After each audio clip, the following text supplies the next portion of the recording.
Queridos amigos del Club de la Libertad, muchas gracias por permitirme sumarme a este homenaje que están preparando para Mario Vargas Llosa, un homenaje sumamente merecido, yo diría que indispensable, porque estamos evidentemente ante un escritor extraordinario y ante un intelectual liberal formidable y absolutamente comprometido. La vida de Mario Vargas Llosa es una vida de novela, podríamos decir, es bastante conocida. Sabemos que nació en Arequipa, una ciudad preciosa que está al sur de Perú, la ciudad blanca le llaman, ciudad a la que, dicho sea de paso, Mario le donó su biblioteca completa. Él se emocionó mucho cuando vio que la noche que recibió el premio Nobel, toda la ciudad de Arequipa salió a festejar que ese arequipeño, que solo vivió un año en Arequipa, recibía tal galardón. Esto lo emocionó y lo llevó a donar su biblioteca. Vivió poco en Arequipa y luego fue a vivir a Cochabamba. Allí le pasó lo que él mismo define como una de las cosas más extraordinarias que le ocurrió en la vida: aprender a leer en el Colegio La Salle de Cochabamba. Eso dice que le cambió la vida, que le iluminó la vida. Luego fue a vivir a Piura. Allí le pasó algo extraño porque apareció su padre. Él pensaba que su padre había muerto. Toda la familia le había dicho que había muerto. En realidad su padre lo había abandonado a su madre y a él, y reapareció. Y bueno, y se fueron a vivir con su padre, luego de estar un tiempo en Piura, a Lima. Él siempre tuvo una relación bastante complicada con su padre, que era una persona bastante autoritaria. Allí es que el padre lo obliga a ir al famoso Colegio Militar Leoncio Prado, un colegio que se hizo famoso por la novela La ciudad y los perros, que narra de alguna manera todas las vivencias que tuvo Mario en ese colegio. Luego a los 16 años empieza a trabajar. Esto no es menor porque empieza a hacer distintos trabajos vinculados siempre al periodismo y a la literatura. Y esto que llegó a tener en algún momento, él dice, 7 trabajos cuando estaba en París. La verdad es que muestra un poco el temple de Mario Vargas Llosa. Es una persona, entre otras cosas, muy, muy trabajadora. La parte más novelesca de su vida va creciendo. A los 19 años él se enamora y finalmente se casa con la famosa tía Julia, que genera luego un libro llamado La tía Julia y el escribidor. Prácticamente se fuga en ese momento y luego vive con la tía Julia, que en realidad no era su tía, sino que era hermana de una tía política de él. Ahí ya se va desarrollando toda su beta de literato, de escritor. En el año 1958 obtiene una beca y se va a estudiar a la Complutense, luego se muda a París y ahí va consolidándose el gran escritor que iba a ser Mario Vargas Llosa. En el medio de esto se separa de la tía Julia, se casa con su prima hermana, Patricia Llosa Urquidi, una persona extraordinaria que fue realmente muy importante en el crecimiento intelectual y personal de Mario, como él mismo lo reconoció en ocasión de recibir el Premio Nobel de Literatura. Y en esa época, digamos así, en los 60 empiezan a aparecer sus grandes novelas, primero La ciudad y los perros, luego La casa verde, más tarde Conversación en la catedral, algo que algunos consideran su obra de arte o su principal obra, aunque él mismo la discute, dice que hay otras obras que él valora tanto como Conversación en la catedral. Se traslada a Barcelona, allí vive varios años. Barcelona se había convertido en el núcleo de los escritores del famoso boom latinoamericano y así compartió muchas experiencias con otros escritores muy importantes como García Márquez, Carlos Fuentes, el propio Plinio Apuleyo Mendoza, y se va desarrollando extraordinariamente su carrera de escritor. Empiezan los premios, empieza la merecida fama,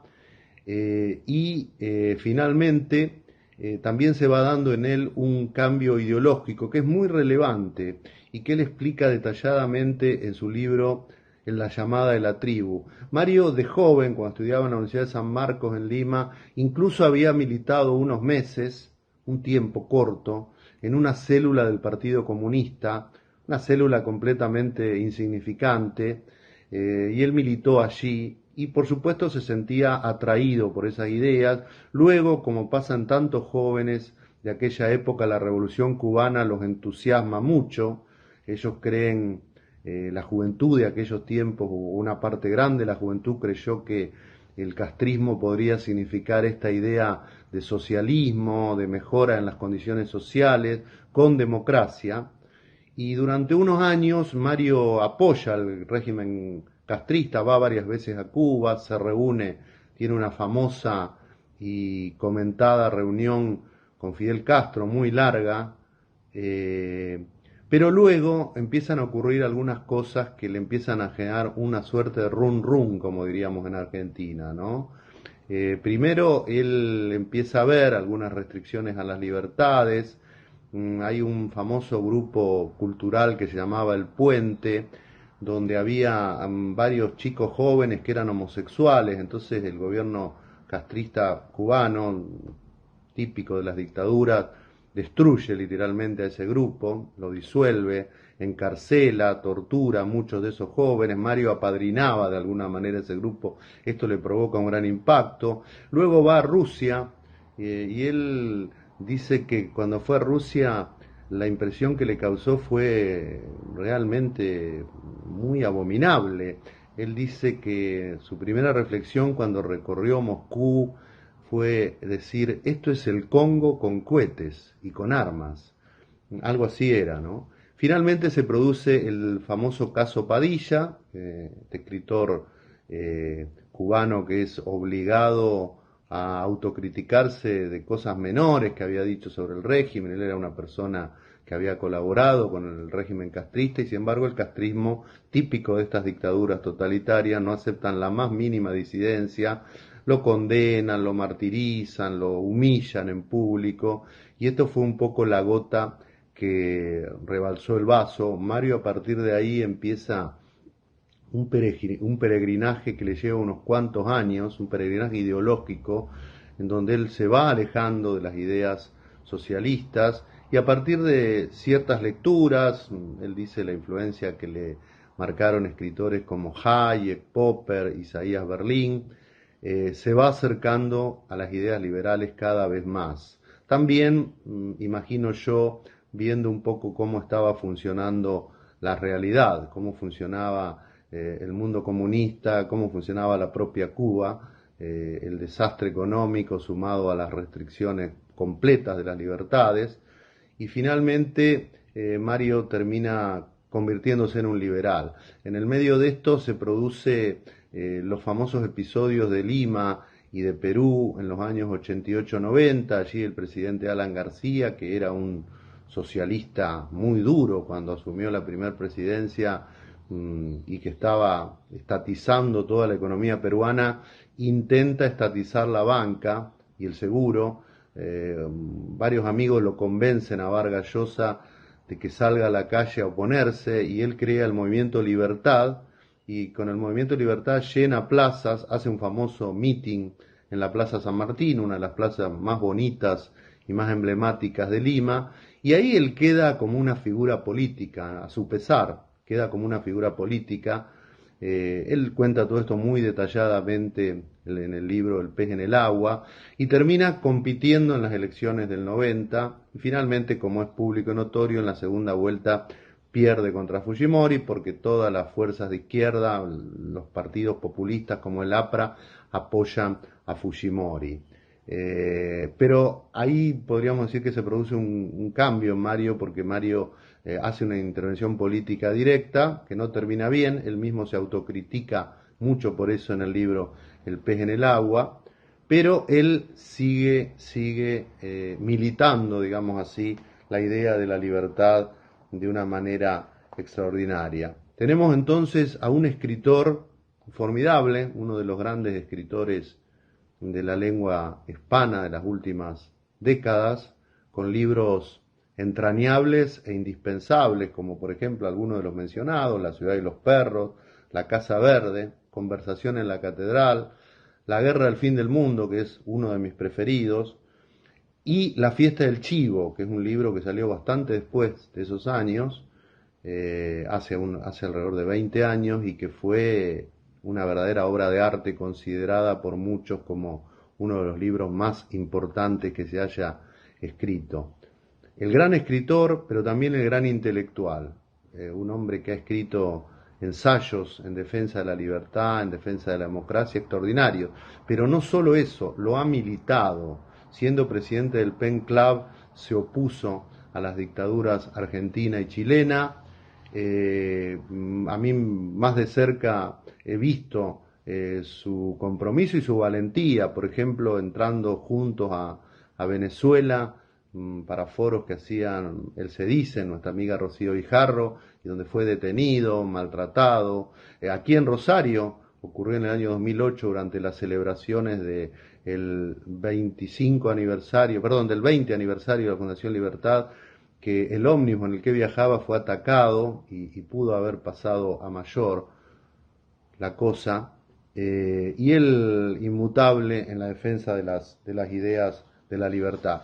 Todo su peregrinaje intelectual está muy bien narrado en su libro La llamada de la tribu. Dicho sea de paso, ese libro, y aquí entro un poco más y voy concluyendo en la parte personal, ese libro me lo dedicó con una dedicatoria hermosa, dice: a Gerardo Bongiovanni, defensor de las ideas liberales y amigo leal.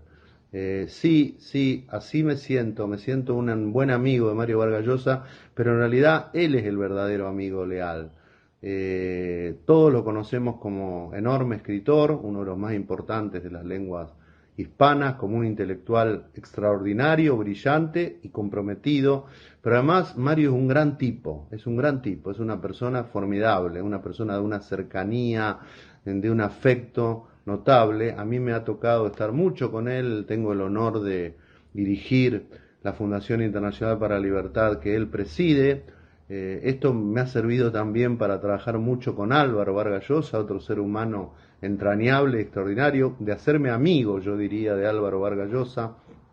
Y la verdad es que considero, sinceramente lo digo, un enorme privilegio que he tenido en la vida, inmerecido, pero bueno, así se dan las cosas, de estar tan cerca de Mario Vargas Llosa, de considerarme su amigo, de haber recorrido la Argentina con él, porque lo llevamos en viajes de actividades o de turismo por todo el país, de haber andado por el mundo con Mario y comprobado que es un ser humano extraordinario. Es raro, la verdad, encontrar una persona que reúna tantas características positivas, ¿no? Escritor formidable, intelectual brillante y comprometido, y un gran tipo. Para mí ha sido un regalo que me ha hecho la vida, espero ser merecedor de eso, y espero que Mario, que va a cumplir ahora mismo en estos días 84 años, está bárbaro realmente, ojalá muchos llegáramos a su edad de esa manera,